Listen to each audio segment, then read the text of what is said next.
Hoje damos sequência a essa meditação, E estamos falando sobre Balaão.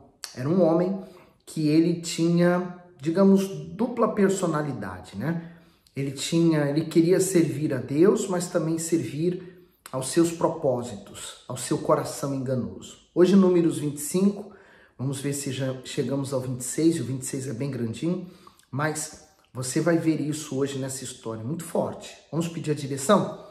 Senhor Jesus, eu te louvo, porque o Senhor nos dá acesso ao manjar da tua palavra, o melhor dela vem para nós e que nos alimenta e nos fortalece. Meu Deus, em nome de Jesus, atende ao pedido dessa pessoa que acompanha comigo essa meditação todos os dias, que o Senhor a renove, que o Senhor atenda a cada pedido, cada súplica dela a ti. Eu entrego essa meditação nas mãos do Senhor e determino que através dela todos, meu Deus, sejam renovados, fortalecidos e cheios do teu Espírito. Que assim seja. Então, capítulo 25, versículo 1 diz o seguinte: Israel deteve-se em Sitim e o povo começou a prostituir-se com as filhas dos moabitas.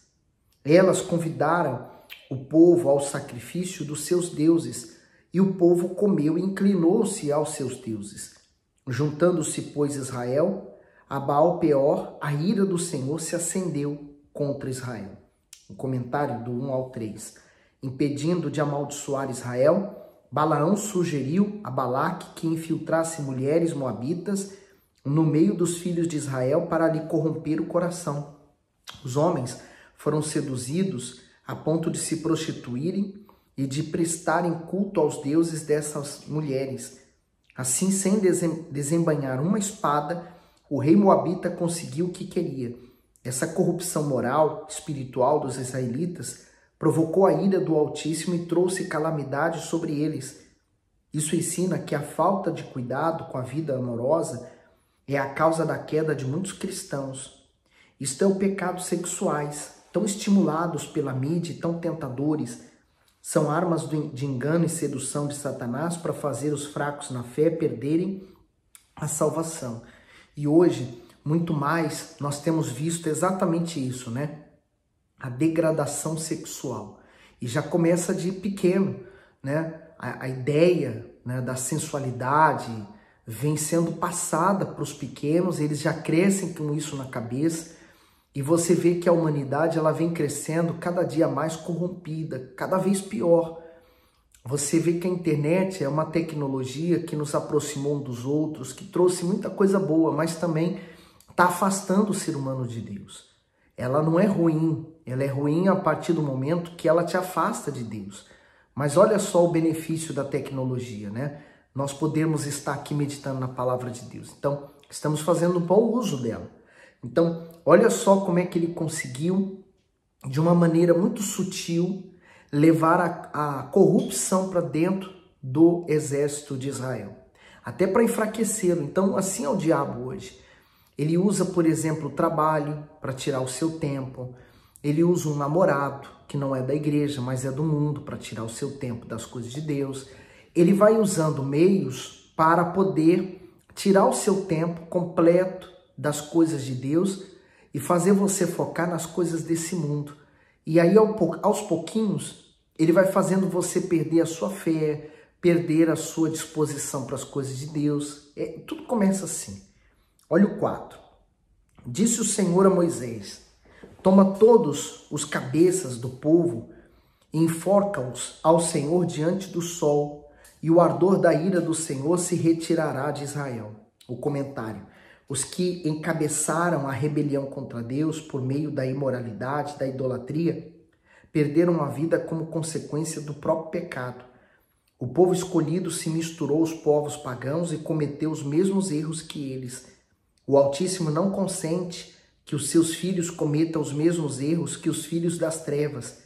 Por isso a palavra de Deus nos aconselha que haja separação, isto é, diferença de pensamento, comportamento entre nós e eles. Segundo Coríntios 6,14, o Espírito Santo diz assim: e que consenso tem o templo de Deus com os ídolos? porque vós sois o templo do Deus vivente, como Deus disse, neles habitarei e entre eles andarei, e eu serei o seu Deus e eles serão meu povo. Pois se não houver separação ou diferença, é porque não existe santificação e semelhança com ele. Então, muito forte, quer dizer, tem que haver essa separação, né? A luz e as trevas. Se não há separação, se não há diferença, é porque tudo é trevas, né? Quando há luz, a luz não se mistura com as trevas, quer dizer, não vai compactuar com os erros das trevas. E aí diz o 5, então Moisés disse aos juízes de Israel, cada um mate os seus homens que se juntaram a Baal Peor. E eis que veio um homem dos filhos de Israel e trouxe a seus irmãos uma midianita, à vista de Moisés e à vista de toda a congregação dos filhos de Israel, chorando eles diante da tenda da congregação. Quer dizer, é só para provocar mesmo, né? No 7, vendo isto, Finéias, filho de Eleazar, o filho de Arão, sacerdote, se levantou do meio da congregação e tomou uma lança na sua mão e foi após o homem israelita até a tenda e os atravessou a ambos, ao homem israelita e a mulher, pelo ventre. Então a praga cessou de sobre os filhos de Israel. O comentário daqui diz, a praga cessou. Mesmo depois do enforcamento dos líderes revoltosos e da morte de milhares de pessoas por meio da praga, um homem insistiu na desobediência em levar uma estrangeira para sua tenda. Mas Finéias, num ato de ousadia e discernimento, matou tanto o rebelde quanto a mulher. E assim a praga cessou. Somente os que são guiados por Deus vencem os sentimentos e agem com o discernimento que cada situação exige. Aí você percebe, né, as consequências que o pecado traz para a vida de uma pessoa, né?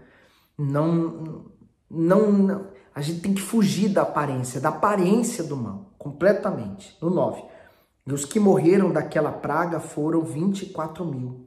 Então o Senhor falou a Moisés, dizendo, Finéias, filho de Eleazar, o filho de Arão, sacerdote, desviou a minha ira de sobre os filhos de Israel, pois foi zeloso com o meu zelo no meio deles, de modo que no meu zelo não consumiu os filhos de Israel.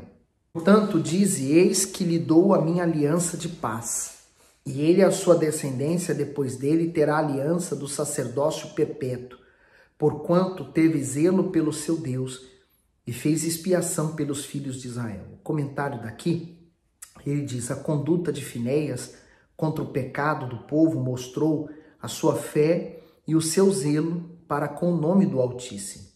Ao agir daquela maneira, a praga foi exterminada do acampamento, por causa da sua atitude.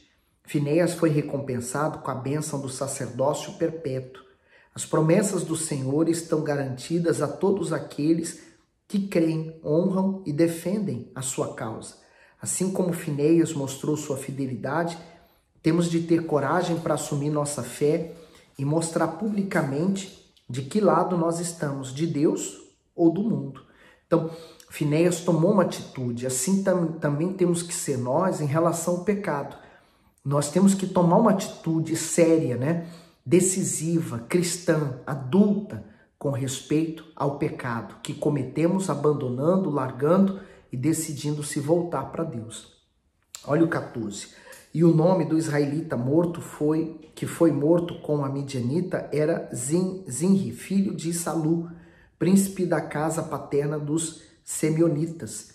E o nome da mulher midianita morta era Cosbi, filha de Zur, cabeça do povo da casa paterna entre os midianitas. Falou mais o Senhor a Moisés, dizendo, afligireis os midianitas e os ferireis, porque eles vos afligiram a vós com os seus enganos, com que vos enganaram no caso de Peor e no caso de Cosbi, filha do príncipe dos midianitas, irmã deles, que foi morta no dia da praga, no caso de Peor. Aí a pessoa, às vezes, ela pode até dizer assim, olha, tá vendo? A praga pegou, porque foi contratado aquele homem para praguejar e foi feito sacrifícios. Não foi aquela praga que trouxe maldição o povo de Israel. Na verdade, foi a corrupção, né? Já que pelas palavras não poderia se amaldiçoar aquele povo, então eles mandaram o pecado para lá. Eles deveriam ter eliminado aquele pecado, virado as costas para ele, matado aquele pecado, mas eles aceitaram, porque aceitou, a praga entrou. Então, por isso que costumamos dizer que não há maldição não há maldição sem causa. Então, a causa normalmente é a fé que a pessoa deposita naquilo. Por exemplo, se você tem fé que uma bruxaria, uma maldade pode destruir sua vida, é o que vai acontecer. Essa maldade vai destruir você e a sua família. Agora, Números 26. Aconteceu, pois, que depois daquela praga, falou o Senhor a Moisés e a Eleazar, filho de Arão, o sacerdote, dizendo: tomai a soma de toda a congregação dos filhos de Israel, da idade de 20 anos para cima, segundo as casas de seus pais, todos os que em Israel podem sair à guerra. O comentário diz assim: o censo, realizado com a nova geração de Israel, tinha duas finalidades. Uma delas era saber a quantidade de homens acima de 20 anos que estavam prontos para ir à guerra. A outra era preparar cada tribo para entrar em Canaã. O resultado dessa contagem mostrou que, embora os filhos de Israel tivessem pecado sucessivas vezes, o Altíssimo sustentou e os multiplicou durante a peregrinação no deserto. Falaram-lhe, pois, Moisés e Eleazar, o sacerdote, nas campinas de Moabe, junto ao Jordão, na altura de Jericó, dizendo: quanto o povo da idade de 20 anos para cima, como o Senhor ordenara a Moisés e aos filhos de Israel que saíram do Egito. Ruben, primogênito de Israel, os filhos de Ruben, de Enoque, a família dos Enoquitas, de Palu, a família dos Paluitas, de Esrom, a família dos Esronitas, de Carme, a família dos Carmitas. Estas são as famílias dos Rubenitas, e os que foram deles contados foram 43.730. E os filhos de Palu, Eliabe. Os filhos de Eliabe, Nemuel, Datã, Abirão. Estes, Datã e Abirão, foram os dos conselhos da congregação, que contenderam contra Moisés e contra Arão no grupo de Coré, quando rebelaram contra o Senhor. E a terra abriu a sua boca e os tragou com Coré, quando morreu aquele grupo, quando o fogo consumiu 250 homens, os quais serviram de advertência. Mas os filhos de Coré não morreram. O comentário do 11 diz assim: os filhos de Coré foram contados no segundo recenseamento. Eles foram poupados da morte porque certamente se recusaram a seguir a rebeldia do pai. Por causa disso, foram recompensados com o registro de alguns salmos de autoria deles e com uma descendência promissora. O profeta Samuel, por exemplo, fez parte dessa linhagem. Está lá em 1 Crônicas 6, 33 ao 34. Perceba que a salvação, a perdição eterna, é estritamente individual. Por isso, cada um deve estar atento às suas próprias escolhas. E sabe que isso me mostra? Que os erros dos pais não afetou os filhos, porque os filhos pensaram, né? Eles souberam pensar, avaliar. Eles viram o que os pais fizeram, eles não tinham que repetir isso na vida deles. Hoje a gente vê muitas pessoas culpando os pais, ou culpando este ou aquele pelo seu fracasso. E não, você está na presença de Deus, você tem como fazer as suas próprias escolhas e seguir o caminho de luz. Mas isso cabe a você fazer isso. A partir do 12 agora, os filhos de Simeão, segundo as suas famílias, de Nemuel, a família dos Nemuelitas, de Jamim, a família dos Jaminitas, de Jaquim, a família dos Jaquinitas, de Zera, a família de Zeraitas, de Saul, a família dos Saulitas. Estas são as famílias dos Simeonitas, 22.200. O comentário diz: a tribo de Simeão foi a que teve menos homens aptos para ir à guerra, apenas 222.200. Na primeira contagem, essa tribo foi a terceira mais numerosa. Está lá no capítulo 1, versículo 23. Mas caiu para o último lugar. A explicação para essa diminuição drástica, segundo os estudos bíblicos, estudiosos da Bíblia, se deve à quantidade de homens que morreram na praga relatada no capítulo anterior. Ademais, Zinri, o culpado pela imoralidade com a midianita, pertencia a essa tribo. Veja que sempre há perdas ou consequências ruins quando deixamos de fazer o que Deus nos pede. É o temor e a obediência ao Senhor que asseguram a sua proteção ao ser humano. Há quem possa dizer assim, então Deus puniu. Não, Deus não puniu. Deus é como um pai, né? O pai aconselha, filho, não anda com aquelas pessoas. Filho, não faça isso. Olha, atenção, esse caminho que você vai fazer está errado. Aquele outro é o certo. Então o filho decide fazer o caminho errado, o pai não vai punir o filho vai se punir sozinho. As consequências da desobediência vai trazer os problemas para ele. Se ele insistir em andar com as pessoas erradas, contrariando o que o pai havia dito, não, meu pai não sabe de nada, né? E aí dá problema depois, a culpa não foi o pai, não é o pai que está punindo, foi ele mesmo, consequência dos erros. Eu lembro de um vídeo que nós passamos na igreja, em que o pai estava brigando com o filho estava preso, né? Foi pego em flagrante, fazendo alguma coisa errada, e o pai falando assim, e agora, meu filho? E agora? Cadê teus amigos? Eu tanto falei para você não andar com aquelas pessoas, eu tanto falei para você não ficar com aquelas pessoas que você ia se dar mal. Ele falou, e agora? Cadê seus amigos? Seus amigos é seu pai e sua mãe. Ele falou assim, era para eles estarem aqui com você agora. Cadê eles aqui agora com você? Quem está aqui? Só eu. Quer dizer, ele ignorou o pai, ele ignorou o conselho do pai, mas na hora da dor, do sofrimento, quem estava presente? Então, é para você pensar. 15. Os filhos de Gate, segundo as suas gerações, de Zefon, a família dos Zefonitas, de Age, a família dos Agitas, de Suni, a família dos Sumitas, de 11, a família das Osnitas, de Enri, a família dos Eritas, de Arode, a família dos Aroditas, de Areli, a família dos Arelitas. Essas são as famílias dos filhos de Gade, segundo os que foram deles contados, 40.500. Os filhos de Judá era e Onã, mas e Onã morreram na terra de Canaã.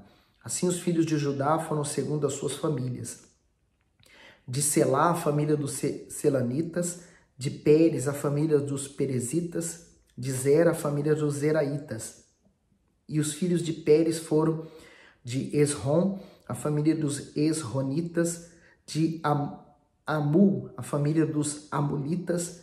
Essas são as famílias de Judá, segundo os que foram deles contados, 76.500. O comentário de Judá foi a tribo com o maior número de homens com idade militar, tanto no primeiro quanto no segundo recenseamento. 7 das tribos de Israel cresceram numericamente, além de Judá. Zebulon, Isacar, Manassés, Asser, Dan, Benjamim se destacaram. Percebemos com isso que essas tribos sofreram menos com a praga do que as demais. Seguindo para o 23. Os filhos de Issacar, segundo as suas famílias, foram de Tolá, a família dos Tolaitas, de Puvá, a família dos Puvitas, de Jazube, a família dos Jazubitas, de Sinrom, a família dos Sinronitas. Estas são as famílias de Issacar, segundo os que foram deles contados, 74.300. Os filhos de Zebulon, segundo as suas famílias, foram de Sered, a família de Sereditas, de Elon, as famílias de Elonitas, de Jalel, a família dos Jaleitas.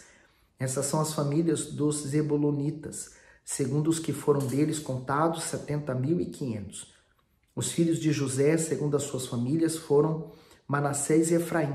Os filhos de Manassés foram de Maquir, a família dos Maquiritas, e Maquir gerou a Gileade, Gileade a família dos Gileaditas. Estes são os filhos de Gileade, de Gesser, a família dos Gezerritas, de Eleque, a família dos Elequitas, e de Asriel, a família dos Asrielitas, e de Siquém, a família dos Siquemitas, e de Semida, a família dos Semidaitas, e de Éfer, a família dos Eferitas. Porém, Zelofeade, filho de Ofer, não tinha filhos, senão filhas. E os nomes das filhas de Zelofiade foram Malá, Noa, Ogla, Milca e Tirza. Dificilmente o nome de uma mulher seria mencionado como herança, mas essas mulheres fizeram a diferença. Agora é difícil, né, falar esses nomes, eu peço desculpa se eu estiver mencionando algum errado, porque olha, enrola a língua aqui completamente, mas vamos lá, vamos na fé, né? Vamos seguir. 34. Estas são as famílias de Manassés, e os que foram deles contados foram 52.700. Estes são os filhos de Efraim, segundo as suas famílias, de Sutela, a família dos Sutelaitas, de Bequer, a família dos Bequeritas, de Daã, a família dos Daanitas. Esses são os filhos de Sutela, de Herã, a família dos Heranitas. Essas são as famílias dos filhos de Efraim, segundo os que foram deles contados, 32.500. Esses são os filhos de José, segundo as suas famílias. Os filhos de Benjamim, segundo as suas famílias, de Bela, a família dos Belaitas, de Asbel, a família dos Asbelitas, de Airã, a família dos Airamitas, de Sufã, a família dos Sufamitas, de Rufã, a família dos Ufamitas. E os filhos de Bela foram Arde e Naamã, de Arde, a família dos Arditas, de Naamã, a família dos Naamanitas. Estes são os filhos de Benjamim, segundo as suas famílias, e os que foram deles contados foram 45.600. Estes são os filhos de Dan, segundo as suas famílias, de Suã, família dos Suamitas. Essas são as famílias de Dan, segundo as suas famílias. Todas as famílias dos Suamitas, segundo os que foram deles contados, foram 64.400. Os filhos de Asser, segundo as suas famílias, foram de Imna, a família de Imnaitas, de Isvi, a família de Isvitas, e de Berias, a família de Beriitas. Dos filhos de Berias foram de Éber, a família dos Eberitas, de Malquiel, a família dos Malquielitas. E o nome da filha de Asser foi Sera. Essas são as famílias dos filhos de Asser, segundo os que foram deles contados, 53.400. Os filhos de Naphtali, segundo as suas famílias, de Jazel, a família dos Jazelitas, de Guni, a família dos Gunitas, de Jazer, a família dos Jezrita, de Silém, as famílias dos Selemitas. Essas são as famílias de Naphtali, segundo as suas famílias, e os que foram deles contados foram 45.400. Estes são os que foram contados dos filhos de Israel, 601.730. E falou o Senhor a Moisés, dizendo: a esses se repartirá a terra em herança, segundo o número dos homens. Aos muitos aumentarás a sua herança, e aos poucos diminuirá a sua herança.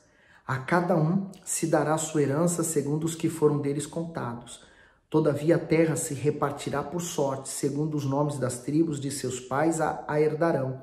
Segundo sair a sorte, se repartirá a herança deles entre as tribos de muitos e as de poucos. E estes são os que foram contados dos levitas, segundo as suas famílias. De Gerson, a família dos Gersonitas, de Coate, a família dos Coatitas, e de Merari, a família dos Meraritas. Essas são as famílias de Levi, a família dos Libnitas, a família dos Hebronitas, a família dos Malitas e a família dos Musitas, a família dos Coreitas. E Coate gerou a Anrão. E o nome da mulher de Anrão era Joquebede, filha de Levi, a qual nasceu a Levi no Egito. E de Anrão ela teve Arão, e Moisés e Miriam, irmã deles. E Arão nasceram Nadab, Abiú, Eleazar e Tamar. Porém Nadab e Abiú morreram quando trouxeram fogo estranho perante o Senhor. E os que deles foram contados eram 23.000, todo homem da idade de 1 mês para cima. Porque estes não foram contados entre os filhos de Israel, porquanto não lhes foi dada herança entre os filhos de Israel. Estes são os que foram contados por Moisés e Eleazar, o sacerdote, que contaram os filhos de Israel nas campinas de Moabe, junto ao Jordão, na direção de Jericó. E entre estes nenhum houve dos que foram contados por Moisés e Arão, o sacerdote, quando contaram os filhos de Israel no deserto de Sinai. porque o Senhor dissera deles que certamente morreriam no deserto, e nenhum deles ficou senão Caleb, filho de Jefoné, e Josué, filho de Nun. E Deus faz questão de deixar tudo bem registrado, que é para que as pessoas se lembrem que os seus pecados, as suas más escolhas têm consequências. Vamos fazer as escolhas certas? Nós temos essa opção. E sabe o que mais? Nós temos um Deus misericordioso. Ele enviou o seu próprio filho para morrer em nosso lugar, para nos salvar. Moisés passou, morreu, libertou o povo, mas morreu, acabou. Mas Jesus não. Jesus morreu, ressuscitou, está vivo. E está pronto, através do Espírito Santo, para te receber e fazer de você uma nova pessoa, uma nova criatura. Se você quer viver uma novidade de vida, a oportunidade está diante de você. Se volte para Deus, busque uma igreja e vai buscar Deus, tá bom? Que Deus continue abençoando você. Deixe nos comentários o que Deus tem falado com você. Dê o seu gosto, manda para alguém e seja muito abençoado.